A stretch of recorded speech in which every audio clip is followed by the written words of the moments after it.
que desejam interpretar corretamente a Escritura, conhecer com profundidade as grandes doutrinas, as doutrinas centrais da nossa fé cristã. E se tem um tema que ainda desperta muita curiosidade e é muito polêmico entre os cristãos, é o dom de línguas, o falar em línguas estranhas. Esse dom ainda é para os tempos de hoje? Como é que esse dom funciona ou como é que ele se manifesta? Nós devemos ainda buscar esse dom hoje? Esse dom é útil nos nossos dias? Hoje, quem mais propaga o dom de falar em línguas é a igreja carismática, que entende que o dom deve ser buscado e que o dom é para aqueles que foram batizados com o Espírito Santo e tem o falar em línguas como evidência. Mas é assim que a Bíblia ensina? O que a Bíblia tem a dizer sobre o falar em línguas? São línguas estáticas, ininteligíveis ou são idiomas? Bom, antes de nós entrarmos onde tudo começou, eu quero dizer que se o dom de línguas é para hoje e se o dom de línguas é como muitas pessoas dizem que é, ele não está sendo obedecido como a Escritura diz. Primeiro, o que aqueles que afirmam que o dom é para hoje dizem é que todos que são batizados com o Espírito Santo devem falar em línguas, que a evidência do batismo com o Espírito Santo é o falar em línguas. Aí já vai o primeiro equívoco, porque em 1 Coríntios capítulo 12, verso 30, Paulo vai dizer: são todos apóstolos, operam todos sinais, falam todos em outras línguas?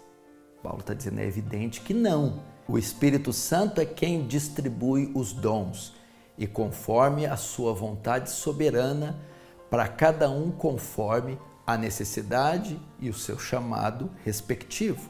Nesse sentido, a Bíblia contraria esse ensinamento que todos devem falar em línguas. Não necessariamente, assim como não eram todos apóstolos, não tinham todos dom de curar, nem todos dom de fazer sinais. Esse é o primeiro equívoco. O segundo equívoco é que se o dom fosse praticado nos dias de hoje, o 1 Coríntios capítulo 14, que vai moderar isso, diz que as línguas só poderiam ser faladas entre 2 e 3 pessoas no máximo e alternadamente, uma após a outra. E não é isso que nós vemos nas igrejas de hoje. Todos falam em línguas ao mesmo tempo, desobedecendo o princípio que Paulo ensinou. A outra coisa também que Paulo ensina é que se houvesse esse dom nos dias de hoje, só deveria ser usado se houvesse quem interpretasse. Então não poderia ser pronunciada línguas em um culto público se não tivesse um intérprete. E também não é isso que nós vemos. As línguas são faladas por muitas pessoas ao mesmo tempo, sem interpretação. A outra coisa que o movimento ensina parece ser uma obsessão por esse dom, uma busca desenfreada por esse dom, dando uma importância a ele que a Bíblia não dá. Quando Paulo vai listar os dons espirituais em Coríntios 12, coloca o dom de línguas em último lugar, não dando a ele tanta importância, e sim ao dom de profetizar, que é expor, pregar a palavra de Deus, consolando, exortando e ensinando. Mas o que se ensina hoje é uma busca frenética, desenfreada por esse dom, dando a importância a ele que a Bíblia não deu. Nesse sentido, fica muito claro que ainda que o dom de línguas fosse para os nossos dias, ele não estaria sendo usado como a Bíblia ordena, como os textos de Coríntios 12 e 14 ensinam que eles deveriam ser usados. Agora vamos ver onde tudo começou, onde nós temos a primeira menção do dom de línguas estranhas. Isso está registrado em Atos capítulo 2. Esse texto narra a descida do Espírito Santo sobre os discípulos. É o cumprimento da profecia de Joel, que derramaria o Espírito sobre toda a carne. Vamos ver o que Atos 2 diz a esse respeito. Ao cumprir-se o dia de Pentecostes, o que era a festa de Pentecostes? Era uma festa judaica e não cristã. Era o 50º dia após a Páscoa, que celebrava, era uma festa que celebrava as primeiras colheitas, os primeiros frutos. Assim, com a descida do Espírito Santo, vai haver as primeiras conversões para a Igreja de Cristo. A Igreja de Cristo vai ser iniciada. Por isso, o Espírito Santo é derramado nesta festa judaica, simbolizando as primeiras conversões. E o texto diz: estavam todos reunidos no mesmo lugar. De repente veio do céu um som como de um vento veemente e impetuoso. Então, o primeiro sinal para mostrar o cumprimento da profecia de Joel é um som como de um vento. Não veio um vento sobre o lugar e não foi necessariamente o som de um vento. O som como de um vento, parecido com de um vento. Então, o primeiro sinal é o que eles ouviram, um sinal no som, nos ouvidos. E o texto diz: e encheu toda a casa onde estavam reunidos, e apareceram distribuída entre eles línguas como de fogo. Não foram línguas de fogo. O segundo sinal é visível. Eles viram algumas formas parecidas com línguas de fogo, que pareciam, e desceram sobre eles. E todos ficaram cheios do Espírito Santo, e então passaram a falar em outras línguas, segundo o Espírito lhe concedia que falasse. Então o Espírito Santo desceu sobre eles e estiveram esses sinais: som como de um vento e línguas como de fogo. Todos ficaram cheios do Espírito Santo e começaram a falar em outras línguas. Agora, que línguas eram essas que os apóstolos, os discípulos começaram a falar? Eram línguas estáticas?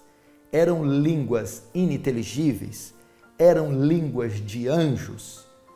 O texto prossegue e nós saberemos que línguas eram essas. Ora, estavam habitando em Jerusalém judeus piedosos, estavam habitando temporariamente judeus vindos de todas as nações debaixo do céu. Então estavam habitando judeus estrangeiros. Por quê? Temos que voltar um pouquinho na história para entendermos isso. Lembra do cativeiro babilônico? Sob Nabucodonosor? Os judeus ficaram 70 anos cativos na Babilônia. A Babilônia caindo, Ciro da Pérsia governando, promulga um decreto permitindo que os judeus voltassem para a sua terra. Mas muitos judeus não voltam e se dispersam para as nações e ficam anos. Muitos desses judeus não falavam o hebraico, falavam outros idiomas. E quando acontecia as principais festas judaicas, esses judeus que moravam em outras partes do mundo e que falavam outras línguas se reuniam em Jerusalém para adorar. E eles estavam ali nessa ocasião que o Espírito Santo desceu sobre os discípulos. Verso 6. Quando, pois, se fez ouvir aquela voz, afluiu a multidão, que se possuiu de perplexidade. Então eles começaram a ver aqueles discípulos falando em várias línguas. E esses judeus de outras nações ficaram perplexos. Por que eles ficaram perplexos? Porquanto cada um os ouvia falar na sua própria língua. A perplexidade foi porque eles ouviram esses judeus falando nos seus idiomas, no idioma de cada estrangeiro, de cada judeu estrangeiro que ali estava. Verso 7, estavam, pois, atônitos e se admiravam, dizendo: vede, não são porventura galileus todos esses que aí estão falando? E como os ouvimos falar, cada um em nossa própria língua materna? Eles ficaram impressionados aqui por duas razões. Primeiro, não são esses judeus galileus. Judeus galileus eram judeus simples, eram como se fossem caipiras, pessoas muito simples, que mal falavam o hebraico, quanto muito o aramaico. Então não eram pessoas letradas, então eles ficaram impactados de serem pessoas simples, pessoas caipiras, e que estavam falando a nossa própria língua materna. Então, o que quer dizer língua materna? Se nós trouxéssemos para os dias de hoje, haviam ali judeus estrangeiros da Espanha, do Egito, haviam judeus dos Estados Unidos, da Inglaterra, da Alemanha, da África.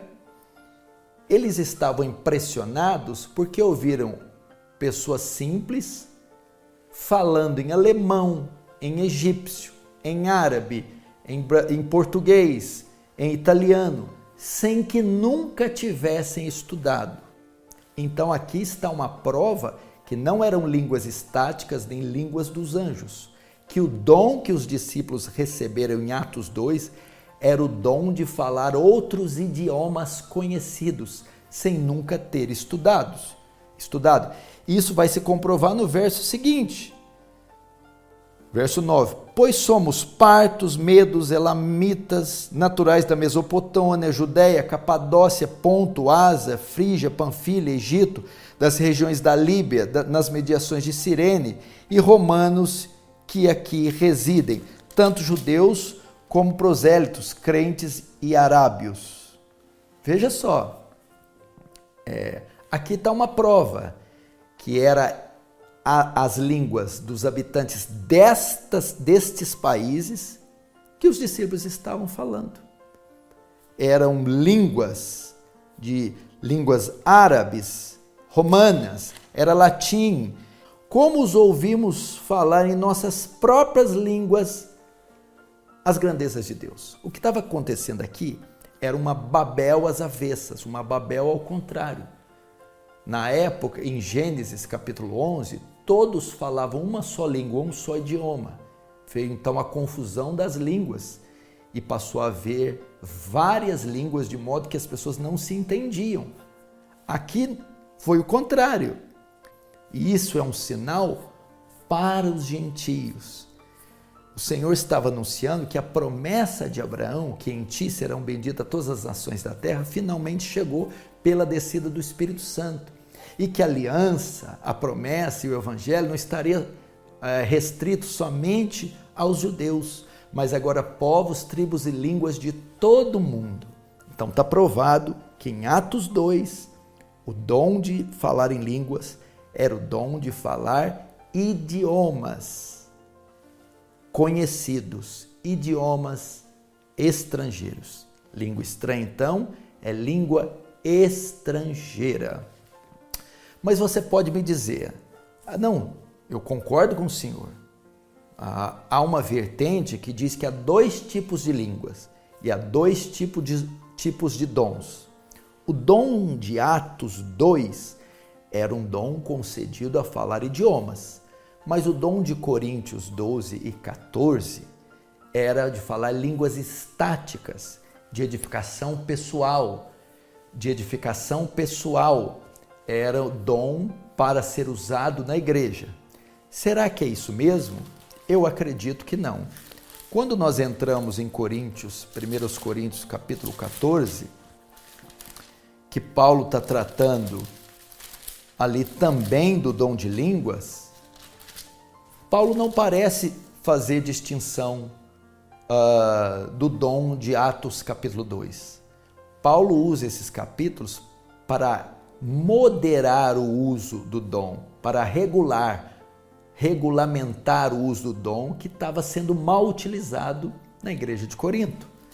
Tanto é o mesmo dom que no capítulo 14, que ele vai tratar do dom de línguas, ele mostra no que consiste esse dom. Ele diz aqui, 1 Coríntios 14, verso 20, irmãos, não sejais meninos no juízo, na malícia. Sim, sede crianças quanto ao juízo, sede homens amadurecidos. Verso 21, na lei não está escrito, falarei este povo por homens de outras línguas e por lábios de outros povos, e nem assim me ouvirão. De sorte que as línguas constituem um sinal para os não para os crentes, mas para os incrédulos. Ou seja, aqui está claro que Paulo está tratando em 1 Coríntios 14 do mesmo dom que os discípulos receberam em Atos capítulo 2, o dom de falar idiomas e não de falar línguas estáticas. E que esse dom é um sinal para os incrédulos, porque o que os discípulos falaram em Atos capítulo 2? As grandezas de Deus, o evangelho, a obra de Deus em enviar seu filho e morrer pelos pecadores. É estes que precisavam serem alcançados. Por isso o dom de línguas é para ser usado para os gentios. Por exemplo, como eles cumpririam o desejo de Jesus em Atos 1:8? Ficar em Jerusalém até que do alto sejais revestidos de poder, Lucas 24.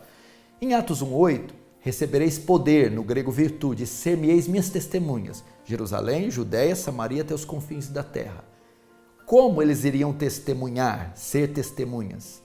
Em Samaria e até nos confins da terra, se eles não conheciam os idiomas dessas outras nações.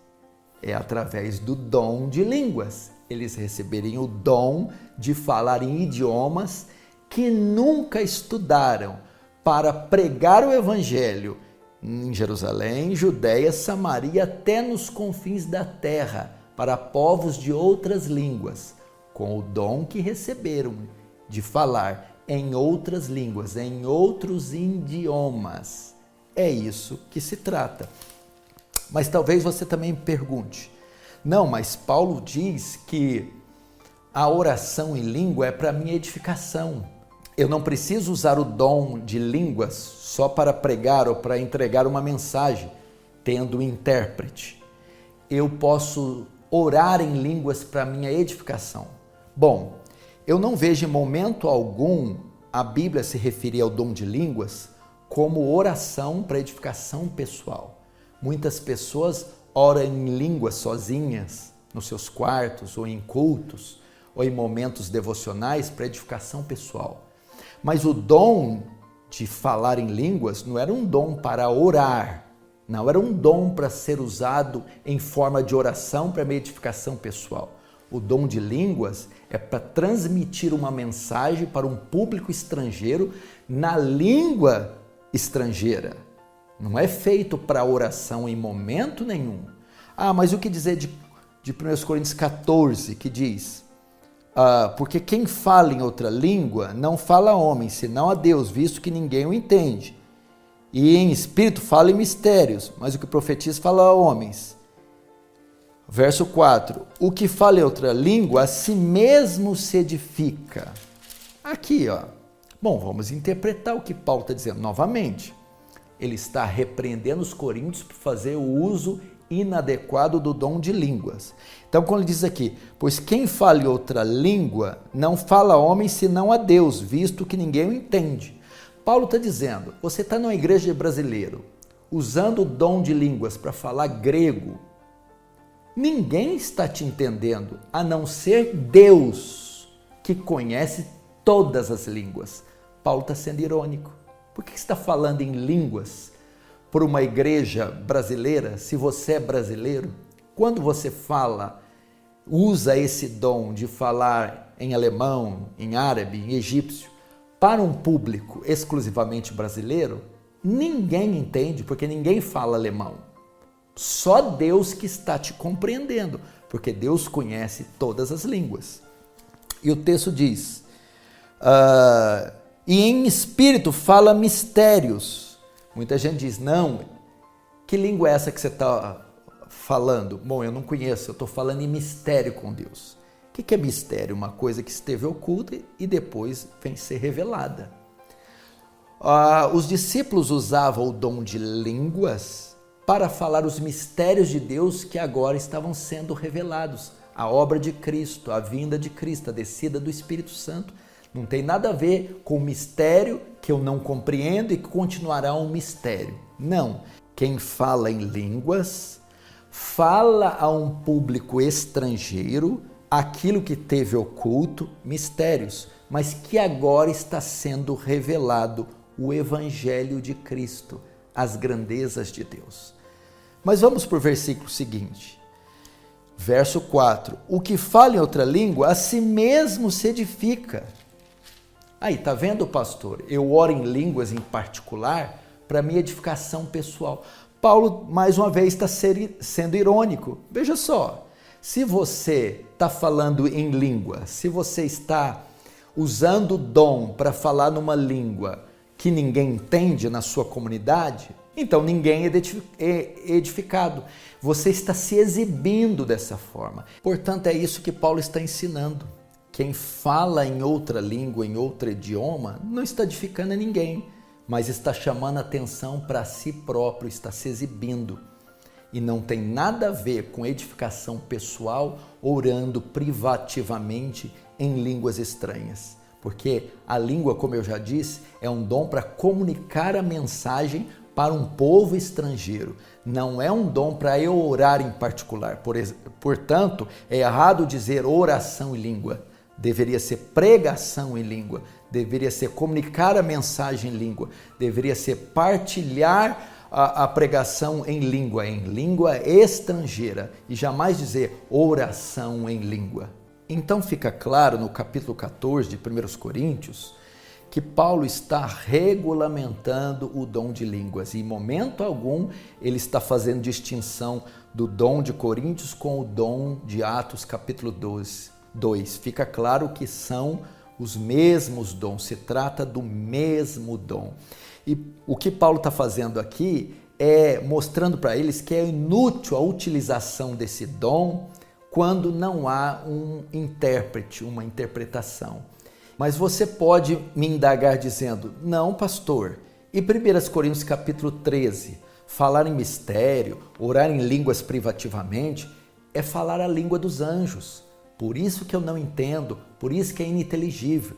É uma linguagem que não adianta procurar aqui na gramática humana, nos dicionários humanos, na língua humana. Se trata de uma língua angelical, de uma língua celestial. Bom, a primeira coisa que eu quero dizer é que todas as vezes que os anjos falam nas Escrituras, eles falam na linguagem que os homens entendem, tanto no Antigo ou no Novo Testamento. Quando há uma aparição de um anjo e um anjo se comunicando com o homem, ele fala na mesma língua do homem, sem que haja intérprete e pelos homens compreendida. Então, primeira coisa. Segundo, Paulo em 1 Coríntios capítulo 13, ele está querendo dar ênfase no amor, a importância do amor e a superioridade do amor nos dons.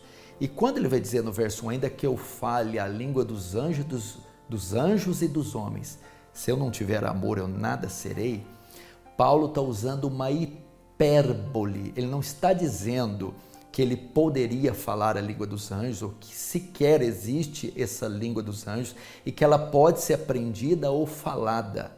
O que é hipérbole? Hipérbole é usar um exagero. Por exemplo, quando a mãe fala com o filho, arruma o teu quarto, e ele não vai. Eu já te disse 1000 vezes, arruma o teu quarto. Ela não disse 1999 mais uma, mas ela usou uma hipérbole para enfatizar o exagero. Paulo, a mesma coisa. Ainda que eu tivesse vários dons, ainda que eu tivesse o poder de curar todos os doentes, ainda que eu falasse várias línguas, até a língua de anjos, sem amor nada seria. Então Paulo está dizendo, se eu falasse os idiomas mais bonitos, até os idiomas celestes, se eu fosse capaz de tal coisa, sem amor nada seria. Então Paulo está dizendo que está usando uma hipérbole para enfatizar o amor e dizendo, se é que existe uma língua angelical e se eu pudesse falar, não que ele poderia, mas ainda que eu pudesse, sem o amor nada disso me adiantaria. Então, falar em línguas de Atos 2 ou de Coríntios 12 e 14 não é falar línguas de anjos. Novamente, é falar idiomas nunca estudados, idiomas estrangeiros. Nesse sentido, 1 Coríntios 14, Paulo está regulamentando esse dom e dizendo que se for para usá-lo em uma comunidade nativa, só pode ser feito se tiver um intérprete. Porque que valor tem eu comunicar uma mensagem em grego para um público brasileiro.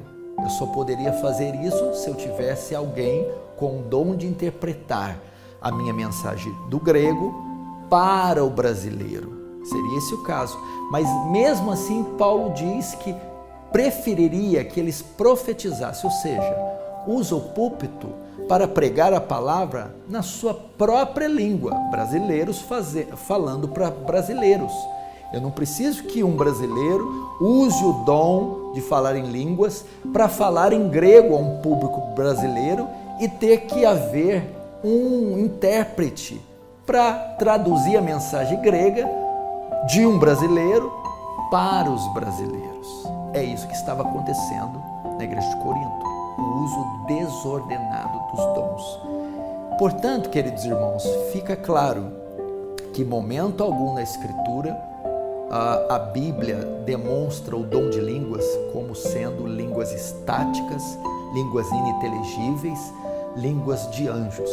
Esse dom foi usado nos primeiros séculos para a expansão do reino de Deus, um sinal de juízo contra os judeus, dizendo: agora o evangelho, a aliança será estendida para além das fronteiras de Israel, para os gentios.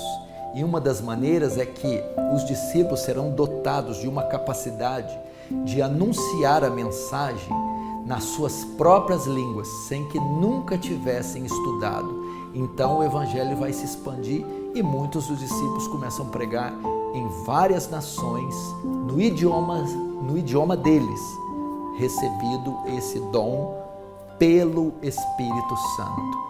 E hoje a maneira que nós temos de comunicar a mensagem de Deus é fazendo traduções da Bíblia para as mais diversas línguas, aprendendo idiomas e enviando missionários para os 4 cantos da terra. É assim que nós anunciamos a mensagem já revelada, já consumada, já completa de Cristo a todo mundo. Bom, passando então rapidamente por esses textos, como nós passamos aqui, parece ficar claro que a igreja atual não está fazendo uso adequado desse dom, como a Bíblia menciona em Atos capítulo 2, em 1 Coríntios 12, 13 e 14. Espero poder ter te ajudado. Eu sei que gastaremos muito mais tempo, porque o tema é vasto, é profundo, mas espero ter tirado a sua dúvida. Deus te abençoe, um grande abraço. Se você pode, compartilha esse vídeo.